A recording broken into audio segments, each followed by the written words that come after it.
como lo hacemos cada día, a su casa para compartir juntos este último tramo del día, para poder dialogar, para poder pensar en aquellos temas que nos interesan y que nos inspiran.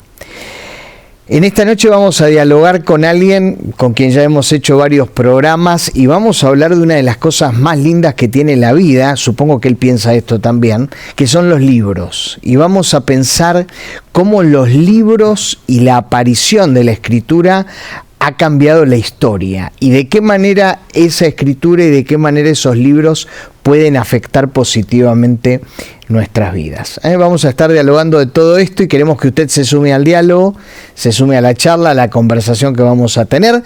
Vamos a poner en pantalla nuestra vía de comunicación, el 1127 77 0000. Y como siempre aclaramos, si usted nos escribe desde el exterior, más 54 911 2777 0000. Ya estamos listos para recibir sus mensajes, sus preguntas, aquello que quiera compartir para con nosotros, para con la charla y para con nuestro invitado, a quien le damos la bienvenida, Alejandro Bedrosian. ¿Cómo estás, Alejandro? Muy bien. Bueno, creo gracias. Que tercero o cuarto programa, ¿no? Sí, yo creo que más. ¿Qué hago más? Que hacemos juntos hablando de una de las cosas más apasionantes que son los libros, ¿no? Así es. Y la verdad que es un tema que en la Argentina siempre es actual. Es uno de los países donde realmente más se lee, donde tenemos una feria del libro enorme, que reúne a miles y miles de visitantes, creo que única en el mundo, porque por lo menos en la dimensión, ¿no? Claro. Y uno de los países con mayor cantidad de librerías por habitantes. Sí, seguramente. ¿No? Y librerías donde se ve gente que entra, busca, rebusca. Y todavía el libro, sacando esas bestsellers más novedosos, es algo bastante accesible, bastante barato. Y bueno, obviamente es el material con el que nos conectamos con el pasado, con el presente, con el futuro. Acabo de venir, te confieso, de una librería en un shopping aquí cerca, y realmente hurgar allí es extraordinario, ¿no? Y descubrir cosas nuevas todo el tiempo, ¿no? Bueno, eso es lo lindo que tienen las librerías, o más las bibliotecas, que uno sabe que detrás de cada libro hay una aventura, hay una historia, hay una idea. Un mundo donde meterse, ¿no? Exactamente. Y aislarse un ratito de este. Exactamente. Hay como un diálogo, ¿no?, entre el libro, que es la ficción, y la realidad que nosotros vivimos, a tal punto que no están bastante vinculados entre sí. Generalmente mucha gente ha pensado que la ficción del libro, ahora hablamos de literatura de ficción, ¿no? Es un poco la representación de la realidad o una huida de la realidad, que la realidad está acá y el libro está acá. Pero en verdad, a lo largo de la historia, la ficción ha influido decisivamente en la realidad, en la forma de pensar de la gente. Cuando yo leía El Quijote hace muchos años atrás, quizás muchos sepan que Don Quijote era un español, un noble, que vivía bastante bien y le gustaba leer las novelas de caballería. El ingenioso hidalgo Don Quijote de la Mancha, ¿no? Exacto. Completo el título, mira, no me acuerdo. Y bueno, de tanto leer historias de caballería, dice que se le secó el cerebro, como se decía en ese momento, y quiso ser uno de los personajes que él leía en realidad. Quiso ser caballero andante. La ficción puesta en la realidad. Puesta en la realidad, claro. La primera vez que yo leí el tomo 1 en la secundaria, me lo hicieron leer, yo decía, qué raro, ¿viste? No me parecía una gran idea. Pero en realidad, cada vez que vos ves un chico en la calle con la camiseta de Argentina, detrás dice Messi, y tiene el 10, es exactamente lo mismo que el Quijote, claro, ¿no es cierto? Está tratando de ser el personaje que en última instancia, si bien Messi existe, siempre lo ha visto a través de una pantalla, y la verdad que es como una pequeña ficción también, ¿no? O el chico que se pone el disfraz del Hombre Araña. O sea, la ficción ha influido mucho en la forma de pensar de nuestro tiempo y de todas las épocas. Qué interesante. Ahora, la escritura y la lectura ¿ha transformado al ser humano? Sí, a lo largo de la historia, digo, ¿no? Sí, totalmente. Originalmente la cultura humana fue oral, transmisión oral. Y las enseñanzas se daban a través de historias. Bueno, todos sabemos que Jesús enseñaba a gente que probablemente no sabía ni leer ni escribir, solo unos pocos. Y era una costumbre ancestral enseñar con historias que uno no se olvida, como nos han contado nuestros abuelos. Claro. Y se transmitía de generación en generación. Pero, por ejemplo, el relato de los grandes relatos que aún conservamos, como el de la Ilíada o la Odisea de las guerras de Troya, el regreso de Ulises, eran cantos, eran relatos que hoy podríamos decir un poco parecido a los raperos o a los traperos, que contaban historias medio bailando, medio con una música, y creaban en la sociedad una imagen del héroe. Y esa imagen del héroe no era simplemente un entretenimiento, sino que tenía también una función política, ¿no? Porque los grandes héroes eran los ancestros de los que gobernaban ahora. Entonces había una forma de pensar quiénes eran los buenos, quiénes eran los malos, por qué la guerra era honrosa, cuando todos sabemos que la guerra es ir a matar gente o morir. Y esa idea la fue generando la ficción desde el primer momento, ¿no? Es tan fuerte la influencia de la ficción en la vida real que vos fíjate, ¿de dónde viene la idea que nosotros tenemos de lo que es una guerra? Porque la mayoría de las personas no hemos estado en una guerra. ¿De dónde proviene? Y generalmente proviene del cine. Claro. Y si uno se pone a pensar, bueno, la imagen que uno puede tener, no sé, del hambre en el África, ¿de dónde proviene? Y así de muchas cosas, bueno, la verdad que proviene de una pantalla. Casi todo lo que sabemos del mundo proviene de un mundo que son los libros, la escuela. No el mundo que habitamos nosotros. No, no, y lo damos por cierto. Ahora, yo no digo que nos mientan todo el tiempo, pero en verdad somos un poquito prisioneros de la ficción o de aquel puente que viene mediado por una, digamos, esas historias que vienen mediadas por una pantalla, por un libro, o por alguien que enseña. Claro. Así que en realidad casi yo diría que somos producto de la ficción. La ficción muchas veces denuncia la realidad, ¿no? Sí, es una de las funciones que tiene la verdadera cultura. Poder poner en crisis las cosas que estamos viviendo para que las podamos ver de un modo que no es el modo cotidiano. Te voy a, por ejemplo, algunos ejemplos de la literatura antigua, ¿no?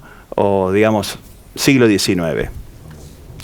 Cuando Flaubert escribe Madame Bovary, es una novela francesa, que Madame Bovary justamente es una mujer que está casada con un médico de una clase media bastante limitada, y ella lee novelas sobre la nobleza, sobre las grandes señoras, y quiere eso. En esos espacios donde ella desearía estar. Donde desearía estar, claro. Pero no tiene esas posibilidades de llegar allí.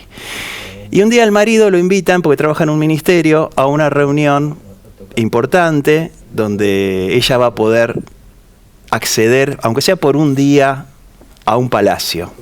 Y ella va, además es muy hermosa y es la mujer de la noche, pero cuando regresa a su casa, todo ese mundo de ficción desaparece.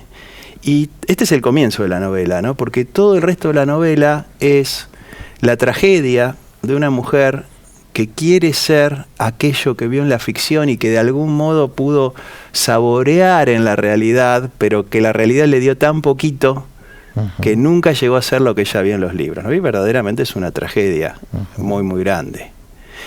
Y se denunciaba un poco el hecho de que la mujer no podía por sí misma acceder a ningún espacio si no era a través de un hombre que estuviese acomodado económicamente o políticamente. O socialmente. Claro.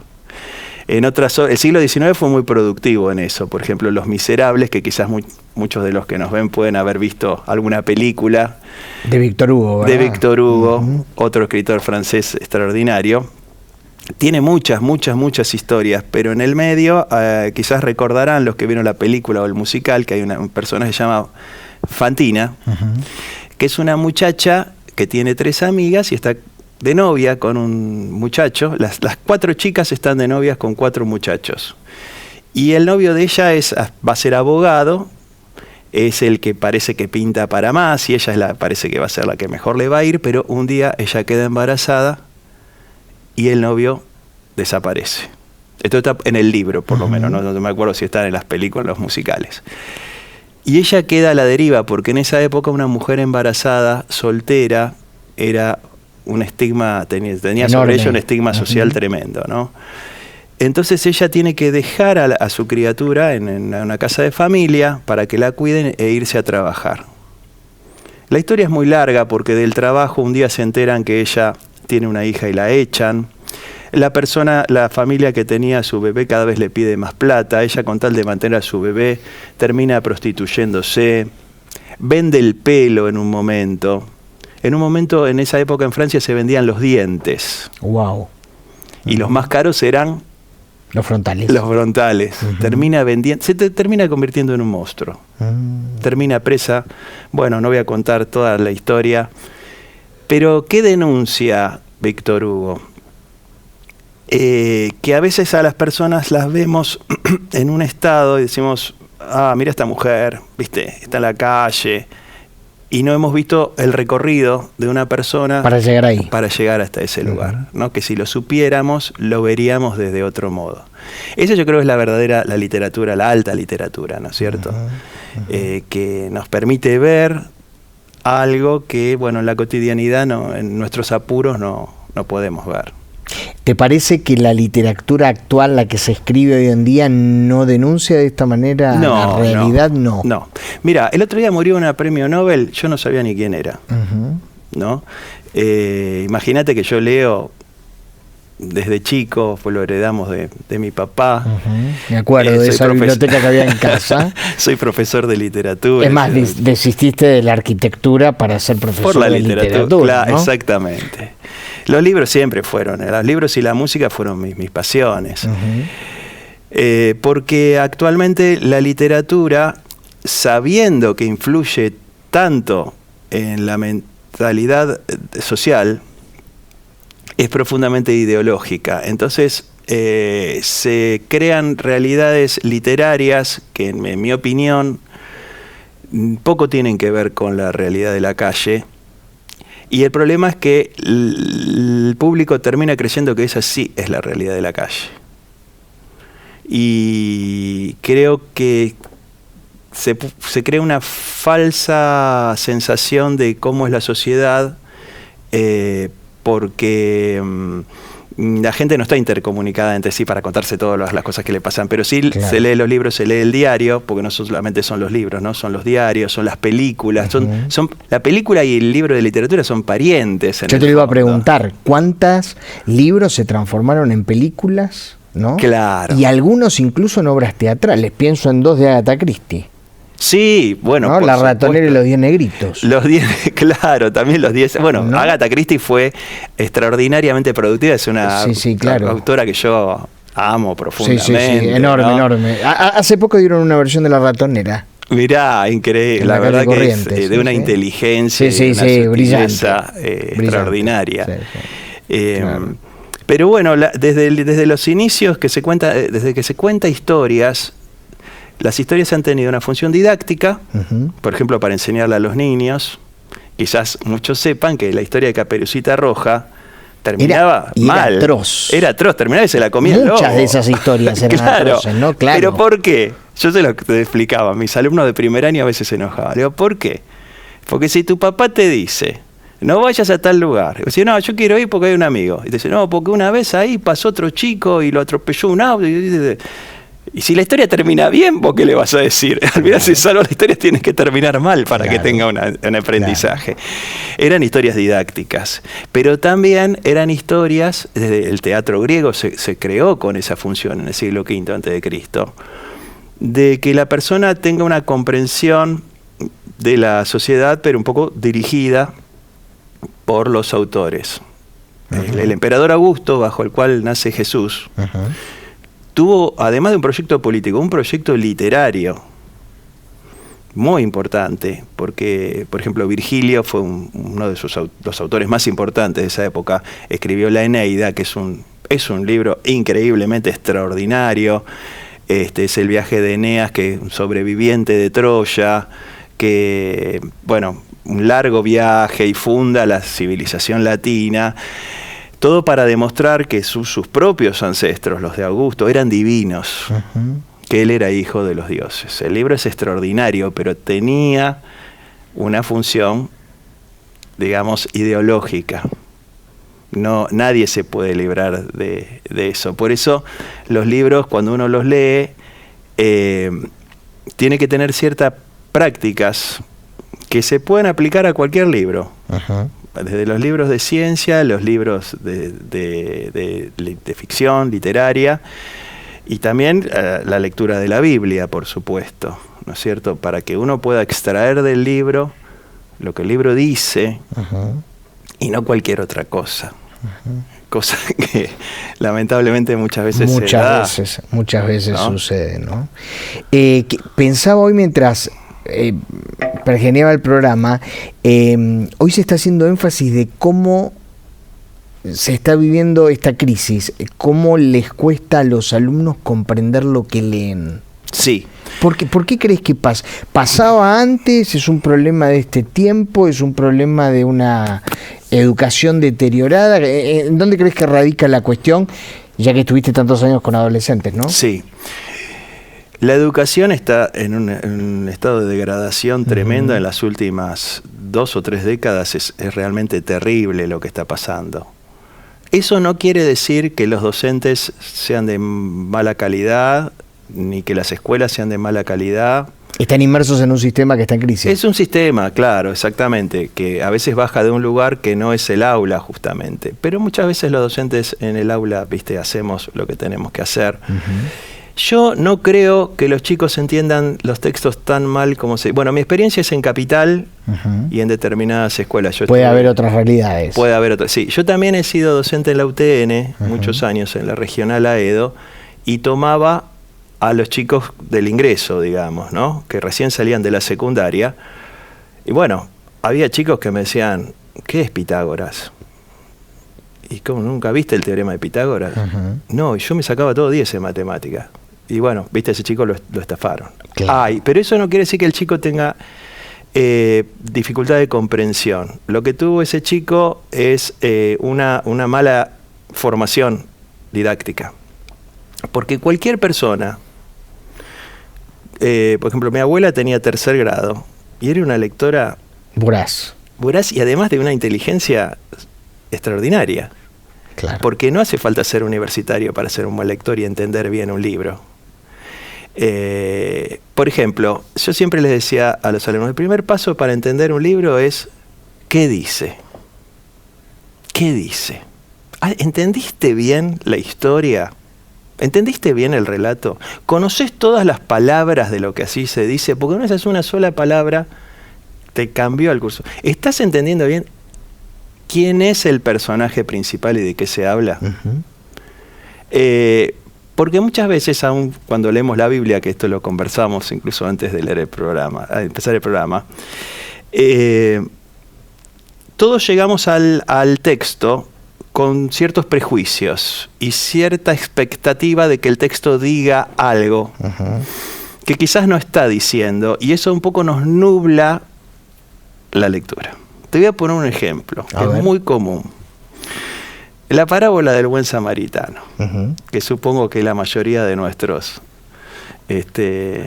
espectadores y oyentes la conocen. Hace poco, ya desde hace tiempo, vi varias veces en las redes una historia de un pastor que se disfrazó de pordiosero y pedía plata, y los miembros pasaban y entraron al templo. Y después se paró para decir nadie me... Quería probar la reacción de la gente. Exacto. Ahora, si vos lees la parábola, el samaritano no ayudó a un pobre. No era un tipo que estaba pidiendo plata. El tipo lo habían asaltado y le habían pegado y lo había dejado medio muerto al costado del camino, que es otra cosa. Yo no digo que Jesús no habló de ayudar a los pobres, pero la parábola no dice apunta eso. Ahí, no apunta Entonces, ahí, claro. ¿viste? Lo importante, ¿qué dice? ¿Estás seguro que entendiste lo que dice? Porque para saber lo que un texto dice, tenés que saber también quién lo está diciendo, a quién se lo está diciendo, por qué lo está diciendo. Por ejemplo, las cartas del apóstol Pablo tienen un entorno. Tienen un contexto. Tienen un contexto. Uh-huh. Por supuesto que son para nosotros, pero nosotros somos como receptores secundarios de la carta. Está escrito a personas en un momento determinado y con una problemática determinada. Y para que yo entienda bien lo que él dice, que a veces no es fácil, como dice hasta el apóstol Pedro, dice cosas que el hermano Pablo dice cosas difíciles de entender. Yo tengo que conocer esas cosas, claro, y me tengo que interesar, porque si no puedo sacar conclusiones completamente erradas, ¿no? Así que eso de que uno dice, bueno, yo ya sé lo que dice. Pará, lee de nuevo. Uh-huh. ¿Estás seguro? ¿Qué dice? Pregúntate si entendiste bien lo que acá dice. Sobre eso hay mucho para hablar. Pero el segundo paso, una vez que vos entendiste lo que un texto dice, es ¿y qué significa esto? ¿Cuál es el significado? ¿Qué es lo que me quiso decir la persona que escribió esto? Uh-huh. Te vuelvo al ejemplo del buen samaritano. Durante muchos siglos se siguió la interpretación de San Agustín, que según él era una metáfora en la cual el samaritano era Jesús. Nosotros éramos las personas que estábamos allí caídas, y como él nos rescató y nos llevó, y no lo pudo salvar ni la ley, que eran, digamos, el sacerdote, el levita. Y esa interpretación se hizo muchas veces. Ahora, si uno lee bien el texto, en verdad Jesús está respondiendo a la pregunta de un maestro de la ley, ¿no es cierto? Uh-huh. Que empieza bastante antes. Y el maestro de la ley quiere saber cómo heredar la vida eterna. Y Jesús le dice que lees en la ley, y él le dice, bueno, amarás a tu Dios, amarás a tu prójimo como a ti mismo. Entonces el maestro de la ley dice, ¿quién es mi prójimo? Porque quería probarlo. Claro. Y Jesús entonces cuenta esta historia para responder una pregunta. Y Jesús termina con una pregunta. ¿Quién era el prójimo del que estaba herido? Y el hombre responde bien, dice, el samaritano. Uh-huh. Y Jesús le dice, pues bien, ve y haz tú lo mismo. Uh-huh. Quiere decir que en verdad, en la parábola, por lo menos lo que Jesús intentó hacer en ese momento, no es que nos identificáramos con el tipo que está herido, sino con el samaritano, claro, que se detuvo y ayudó a su prójimo. Que era paradójicamente un enemigo. Exactamente. Porque era un judío. Exactamente. Era un judío, claro, además. Un samaritano ayudó a un judío. Claro. ¿Qué quiero decir? A veces extraer el significado de un texto ya es un paso un poquito más difícil. Pero hay que tener, con ganas lo puede hacer cualquiera, ¿eh? No hay que ser un universitario. Pero para eso hay que dejar atrás la idea que yo tengo sobre el texto, esos prejuicios, porque yo quiero que el texto diga algo.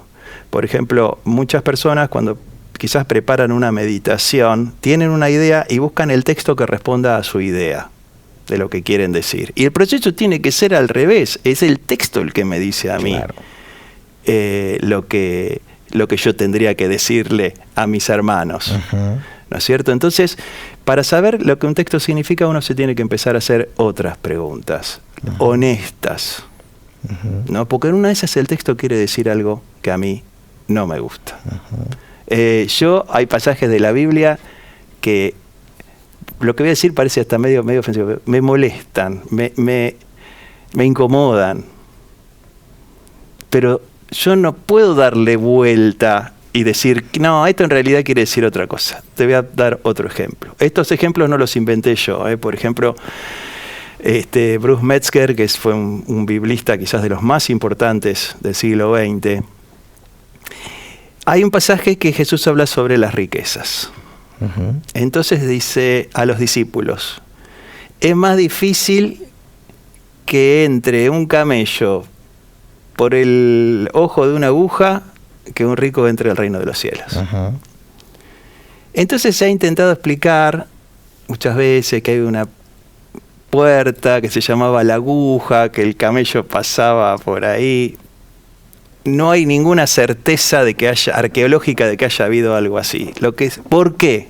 Porque es incómodo pensar en una sociedad donde la riqueza está vista como el éxito, y la verdad que a mí me gusta tener recursos cuando me quiero comprar algo, no quiero ser pobre. Que te digan, un rico es imposible, está diciendo Jesús. Por eso los discípulos protestaron. Enseguida protestaron. Entonces, ¿quién va a entrar? Le dijeron. Pero Jesús le dijo, lo que es imposible para el hombre es posible para Dios, ¿no?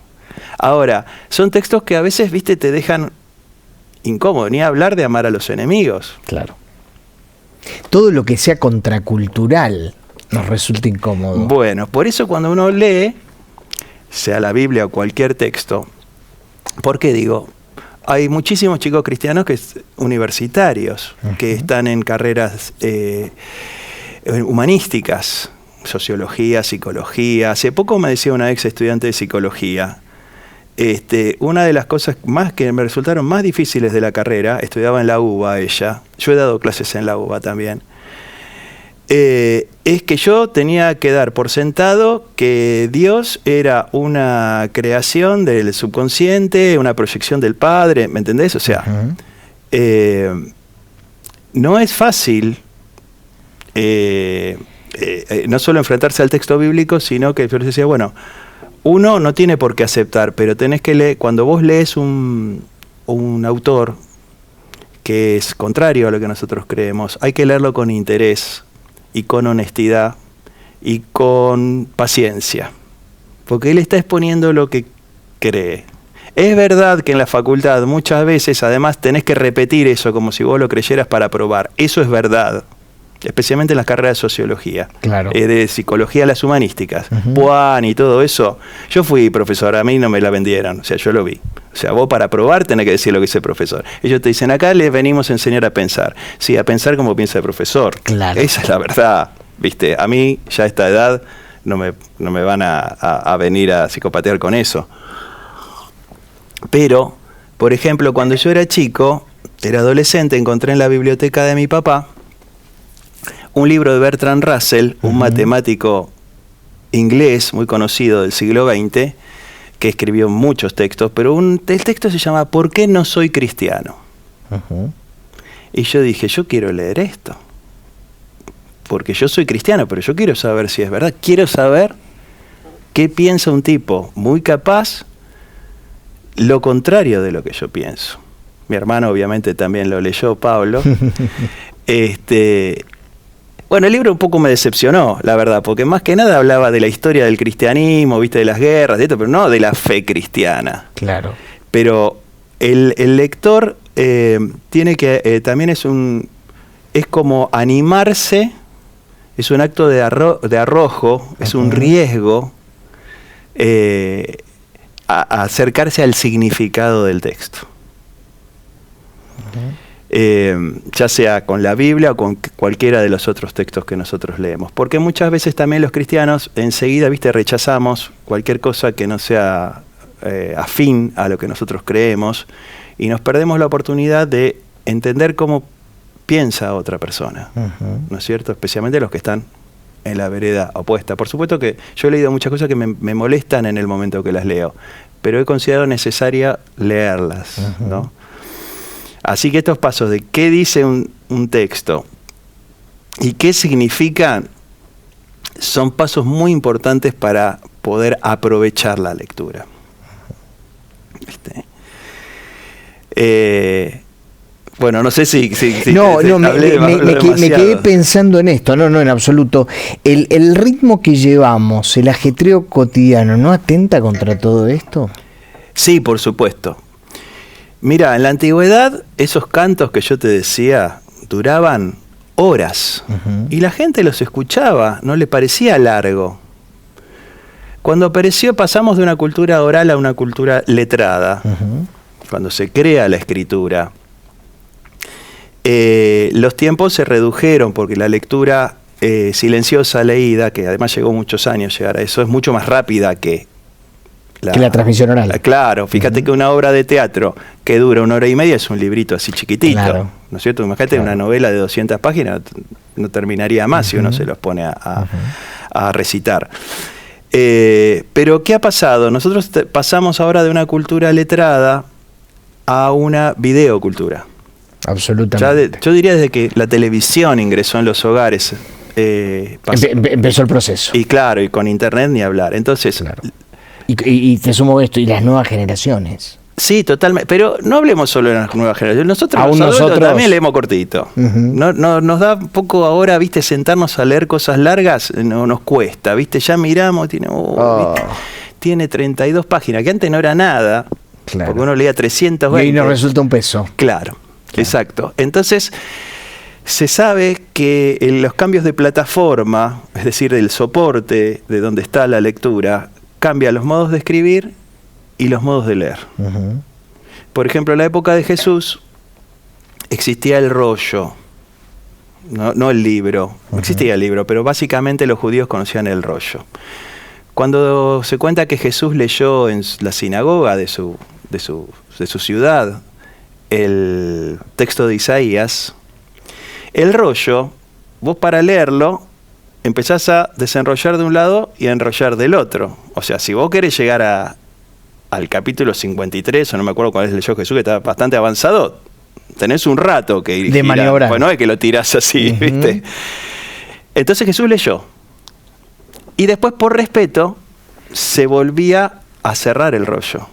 Así que debe haber pasado un buen tiempo de silencio entre que Jesús leyó y les dijo: hoy se ha cumplido esta profecía delante de vosotros. Supongo que habrá habido un suspenso. Imagínate, ahora de eso cambiar de canal, no sé, cambiar de radio enseguida. Claro.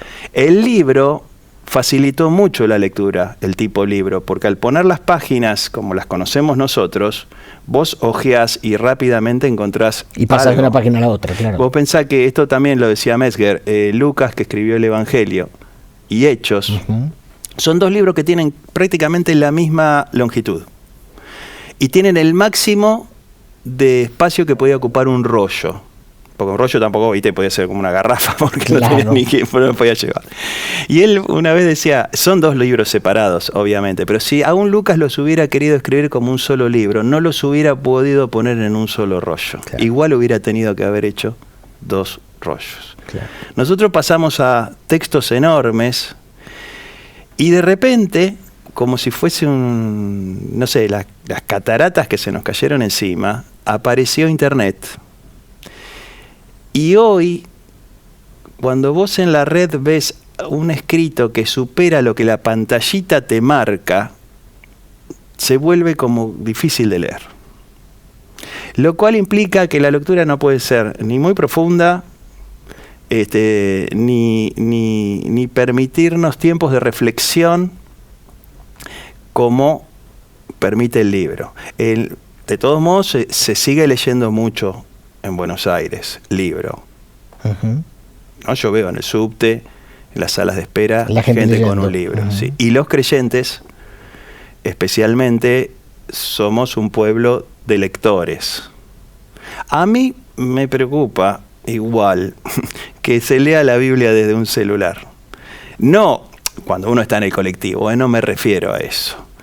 Me refiero cuando uno, viste, se reúne en el templo o cuando uno estudia, porque la Biblia, cuando vos abrís el libro, tenés el panorama completo. Tenés todo y podés buscar y tenés referencias, ¿no es cierto? Te estás perdiendo mucho. Con el me parece a mí, ¿no? Yo me perdería, yo no la puedo leer. A la mañana, yo reconozco, yo a la mañana me levanto y abro una aplicación para leer el texto y a veces leo el capítulo entero. Pero no es una lectura para estudiar.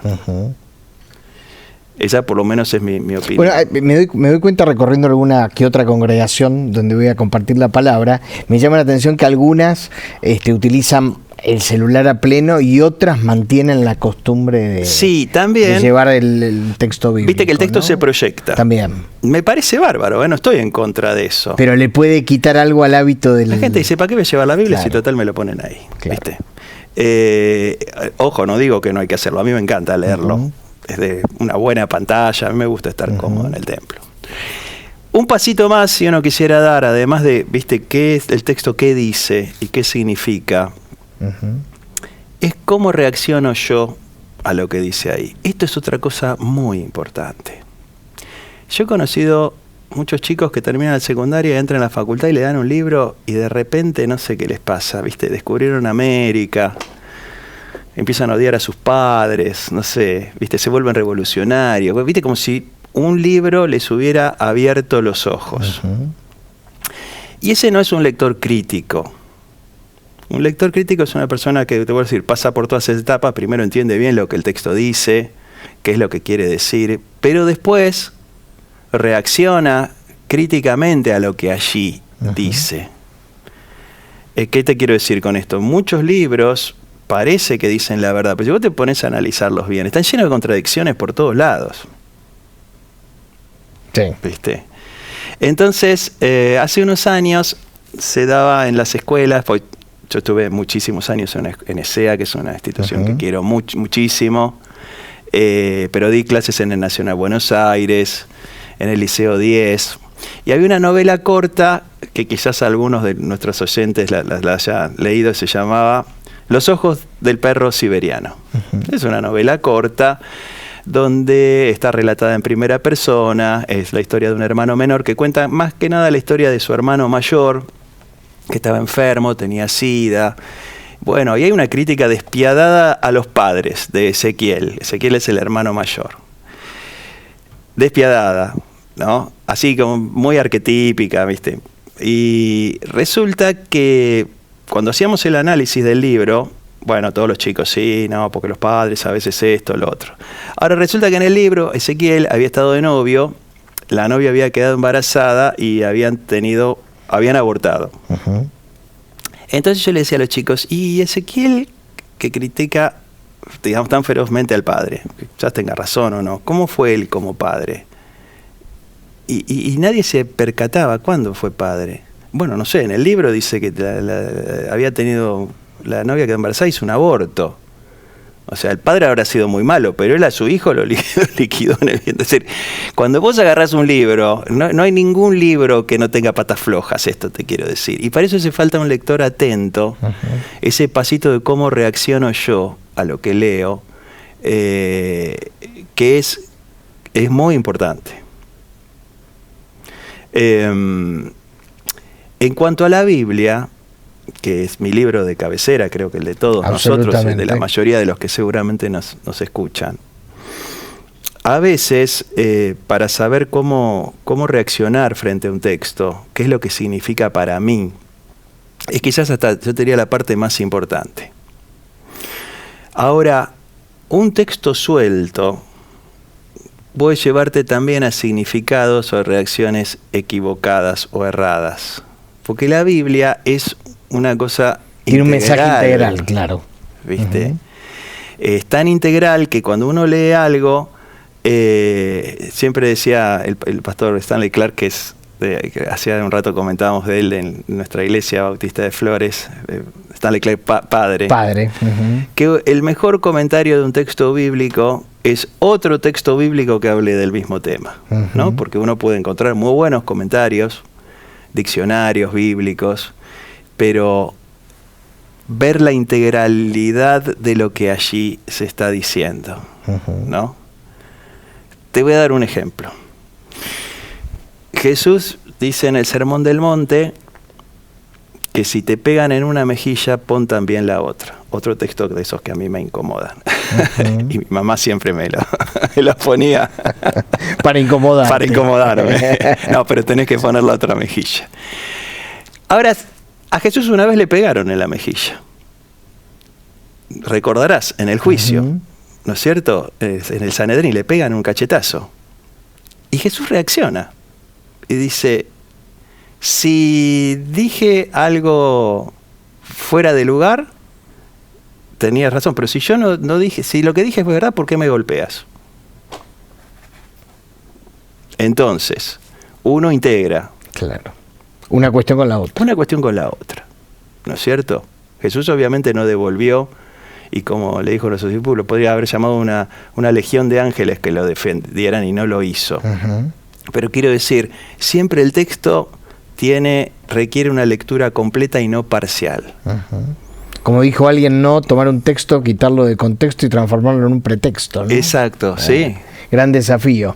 Bueno, le cuento, si se acaba de sumar, que estamos charlando con Alejandro Bedrosian y que están llegando los mensajes. Vamos a poner allí la vía de comunicación.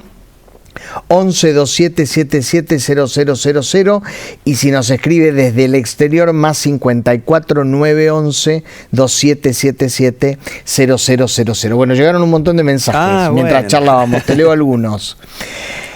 Dice: buenas noches, soy Guillermina Castellano, le mando un gran saludo a Alejandro, lo tuve en primer año del año 2020, año de pandemia, y me hizo amar la literatura. Un beso para Guillermina. Pero sigue diciendo, lástima que se jubiló. Bueno, lástima para Guillermina, porque él me acaba de decir que está contentísimo de haberse jubilado, ¿no? Un beso grande, una excelente alumna. Muy bien, de aquí de la puerta abierta. Y te mandan saludos sus padres también, Daniel y Valeria. Muchas gracias. Bueno, tienen buenas opiniones tuyas.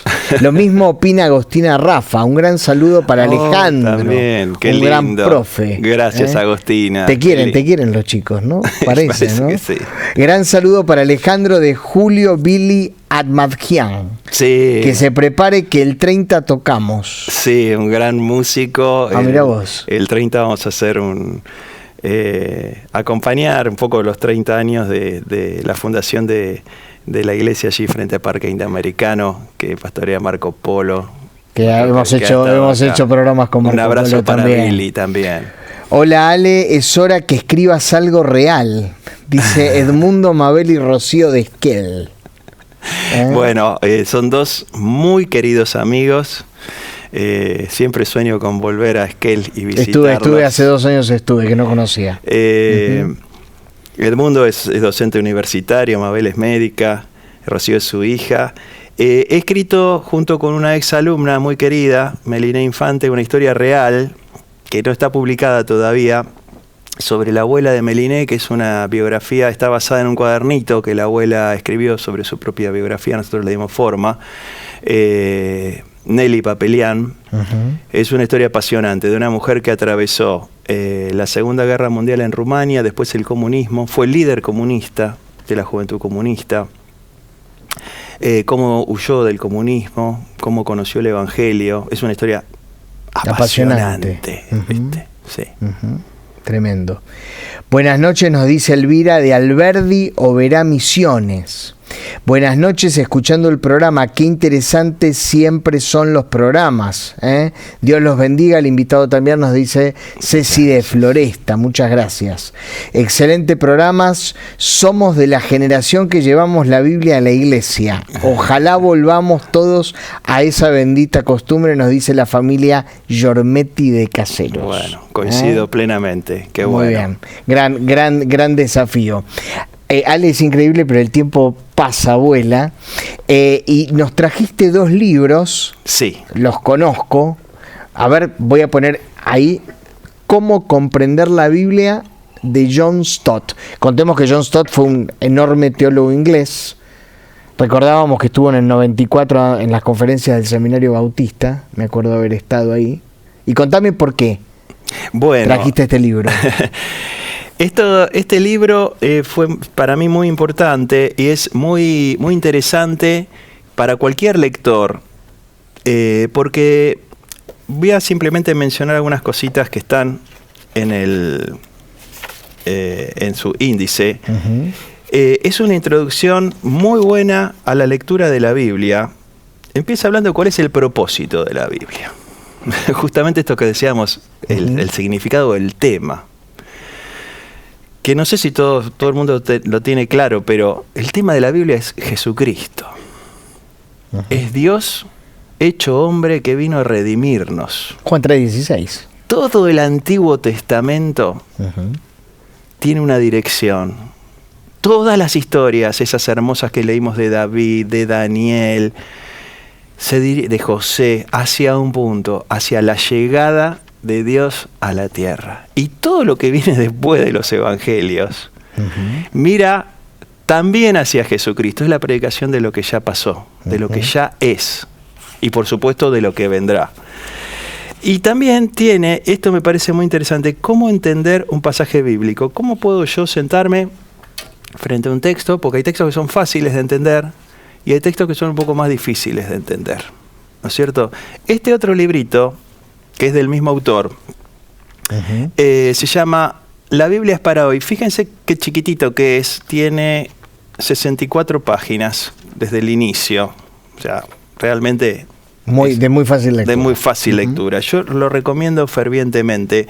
Para los que no sepan, John Stott fue uno de los... Ponelo allá, mira, para que se vea. Ahí está.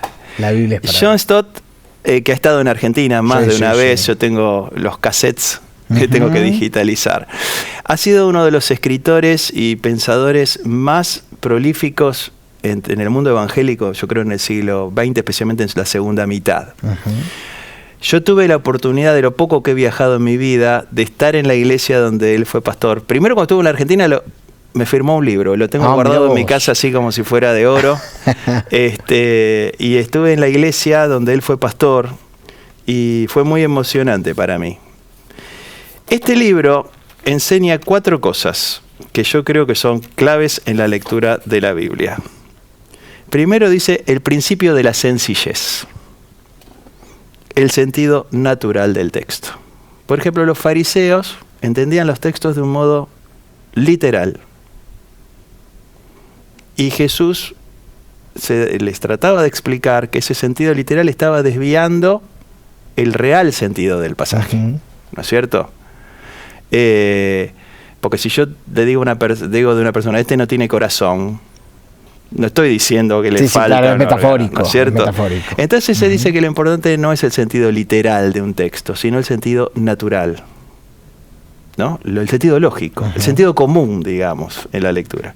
Después habla del principio de la historia, el sentido original.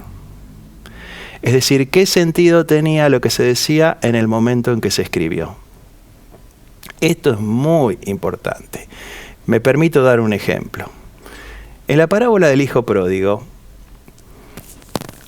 que el hijo, quizás todos lo sepan, pero brevemente, un hijo pide la parte de su herencia, se va de la casa de su padre, la malgasta, pasa un tiempo que seguramente fue eufórico, pero un día viene una gran hambre, se le acabó la plata, no tiene qué comer, y un día dice, volviendo en sí, vuelve a la casa de su padre. Y resulta que cuando antes de que llegue a la casa, el padre salió y dice que su corazón fue movido a misericordia y va y lo abraza. Bueno, la parábola sigue, pero una de las cosas que esperaba el lector de esa época, o el oyente, diríamos, es que el padre no lo recibiera. Esa era la enseñanza. Tuviese mano dura. Malgastaste, porque muchas parábolas de Jesús son así. Fíjate, por ejemplo, la parábola de los labradores. Malvado, claro. Termina. Pero este se arrepintió. Pero en la ley el arrepentimiento no contaba, ¿viste? Lo que hiciste, hiciste. Claro.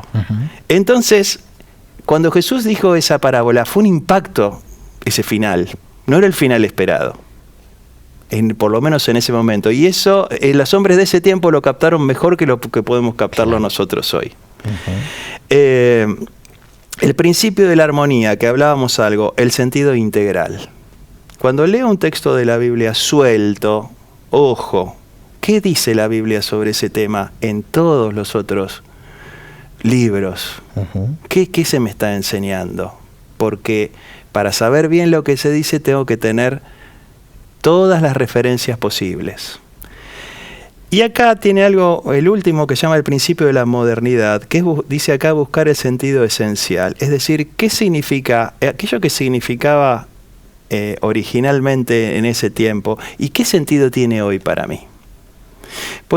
Para dar un ejemplo, la Biblia no habla de las drogas, porque bueno, en ese tiempo quizás el problema podía ser el alcohol, o ¿viste? No se fumaba, no sé.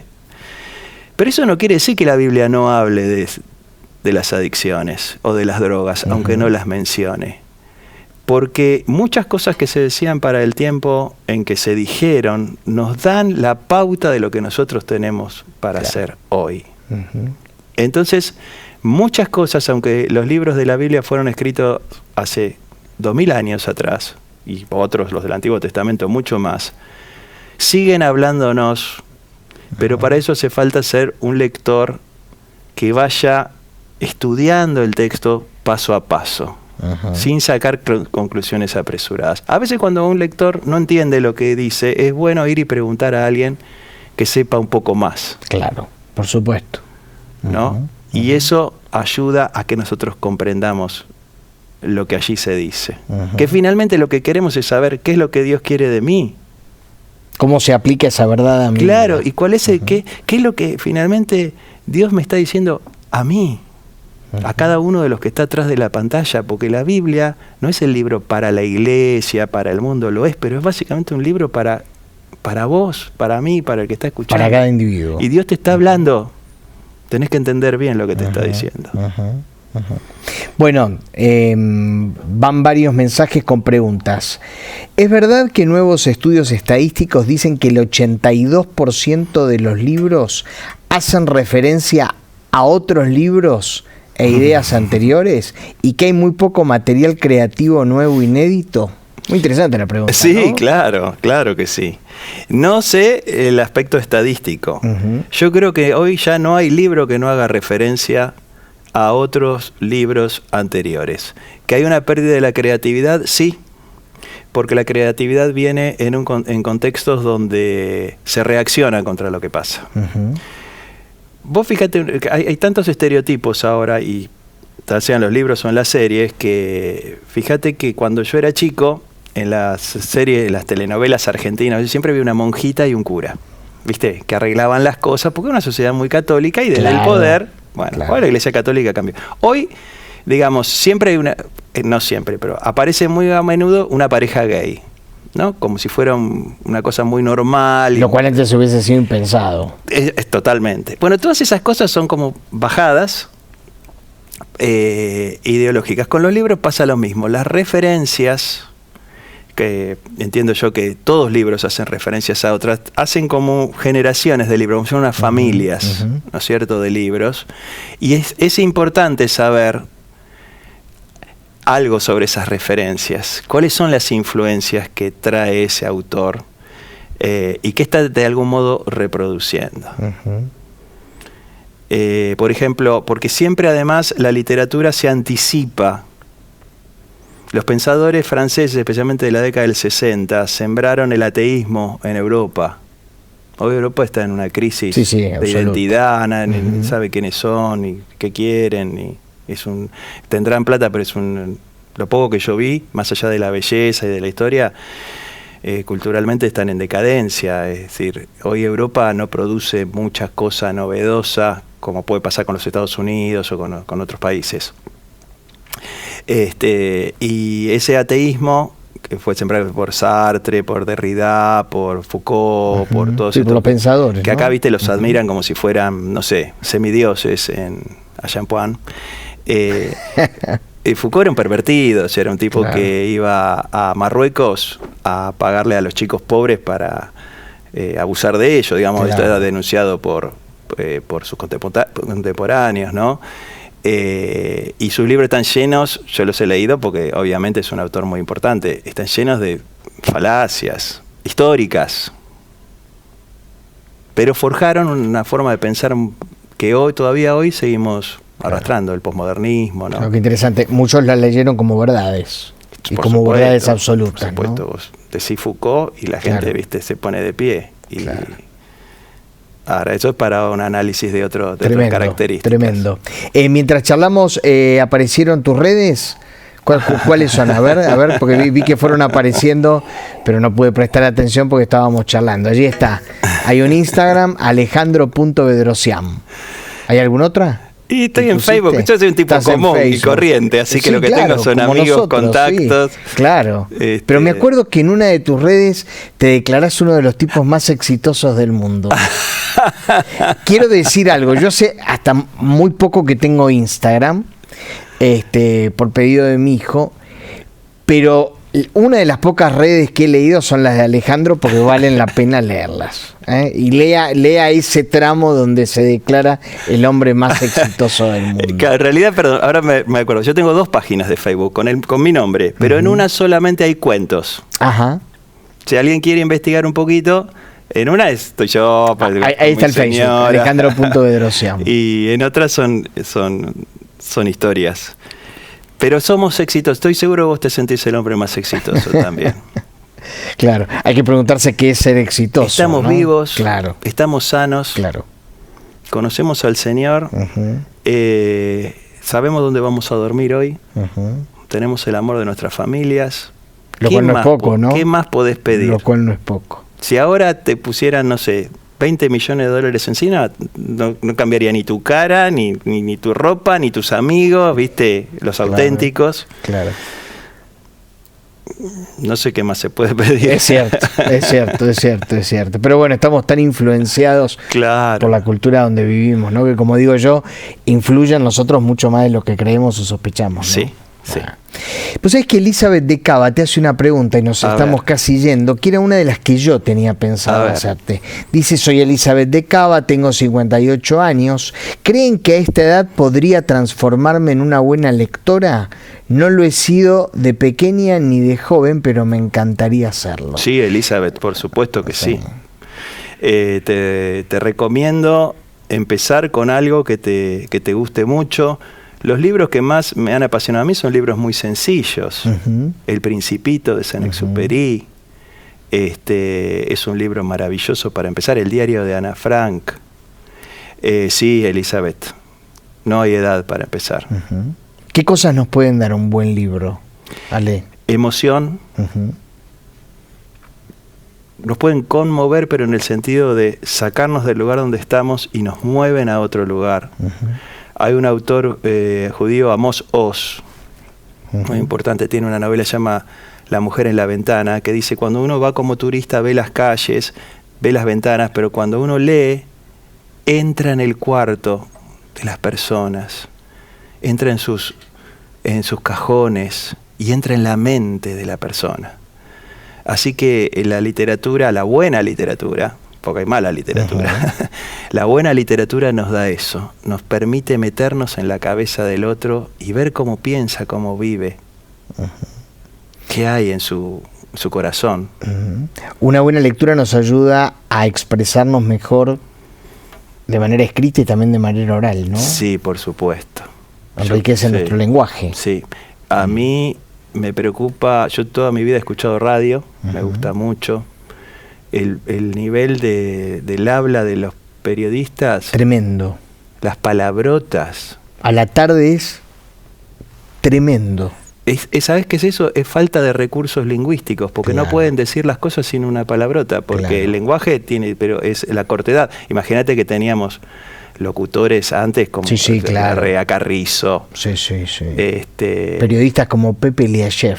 Claro. Qué tremendo, ¿no? El que lee empieza a hablar de otro modo, y a escribir de otro modo. Podemos afirmar antes de irnos que los libros no muerden, ¿no? Los libros no muerden. Nos pueden hacer una caricia, dar un momento de muchísimo placer también. Son nuestros amigos. Aún cuando piensen distinto de nosotros, como decía mi papá, es un enemigo noble, porque se ofrece pacíficamente para darnos su visión del mundo. Ale, gracias, gracias por acompañarnos, por tantas cosas que nos enseñaste y en las que nos iluminaste. Que el Señor te bendiga en todo. Un gusto como siempre verte y charlar con vos. Bueno, nos estamos yendo y nos vamos a reencontrar mañana, 21 horas aquí en La Puerta Abierta. Que tenga una excelente noche. Dios le bendiga. Chao.